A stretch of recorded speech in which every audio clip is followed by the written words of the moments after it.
Hello friends, आज हम जानेंगे एक इम्पॉर्टेंट सेल ऑर्गेनेल के बारे में, दैट इज़ गोल्जी एपरेटस। ये सेल के पैकेजिंग और ट्रांसपोर्टेशन सेंटर के रूप में काम करते हैं। चलिए सिंपल वर्ड्स में समझते हैं। Okay, Golgi apparatus definition: it is a membrane bound organelle found in eukaryotic cell discovered by Camillo Golgi in 1898, also called Golgi body और गोल्जी कॉम्प्लेक्स। गोल्जी एपरेटस एक सेल का हिस्सा होता है जो प्रोटीन और फैट को मॉडिफाई, पैक और ट्रांसपोर्ट करते हैं। इसका डिस्कवर कैमिलो गोल्जी ने किया था 1898 में। इसे गोल्जी बॉडी और गोल्जी कॉम्प्लेक्स भी कहते हैं। Structure of Golgi apparatus: made up of flattened sac called cisternae. There are three parts. Number 1 cis phase, receiving side. Number 2 medial part, processing. Number 3 trans phase, shipping side. Golgi body पतले पतले थैलियों that is cisternae से बने होते हैं। ये तीन parts में डिवाइड होते हैं। जहाँ से सामान आते हैं उसे सिस फेस कहते हैं। बीच का हिस्सा मीडियल होता है और जहाँ से सामान निकलते हैं उसे ट्रांसफेस कहते हैं। Functions of Golgi apparatus: modifies protein and lipids, packages them into vesicles, help in formation of lysosome. In plant cell, it makes cell wall materials, involved in secretion of enzymes, hormones, etc. Protein और lipid को modify करते हैं, उनको vesicle में pack करते हैं, lysosome बनाने में हेल्प करते हैं। प्लांट सेल में ये सेल वॉल का मटेरियल बनाते हैं। ओके, सिक्रेशन का भी काम करते हैं। Important points for exam: present in animal cell and plant cell, not present in prokaryotic cells, works closely with endoplasmic reticulum that is ER।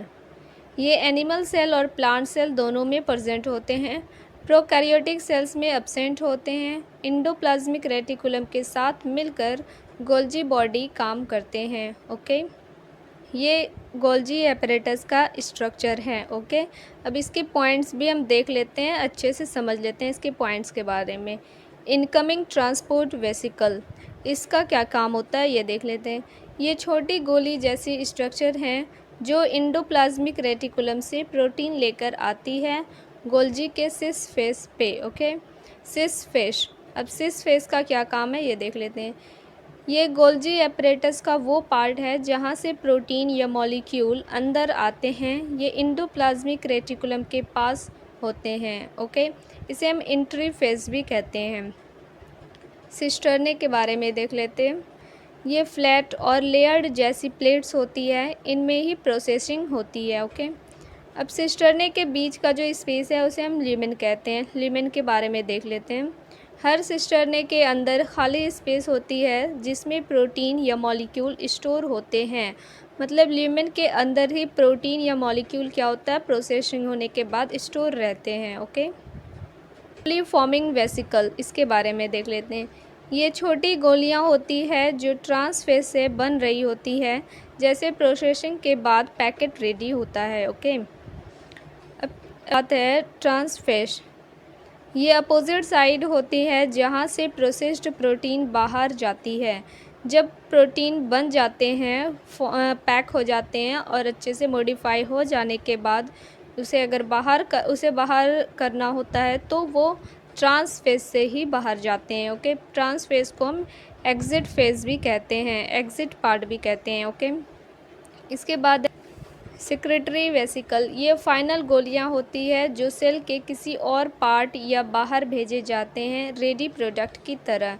जब प्रोडक्ट रेडी हो जाते हैं तो उसे हम बाहर करते हैं या किसी और सेल तक पहुंचाते हैं, तो वो कौन जाता है, ये सिक्रेटरी वेसिकल ही बाहर जाते हैं। ओके, तो दोस्तों ये था गोल्जी एपरेटस का एक सिंपल एक्सप्लेनेशन। अगर आपको वीडियो पसंद आए तो लाइक करें, शेयर करें और चैनल को सब्सक्राइब करना ना भूलें। Okay, thank you for watching my video.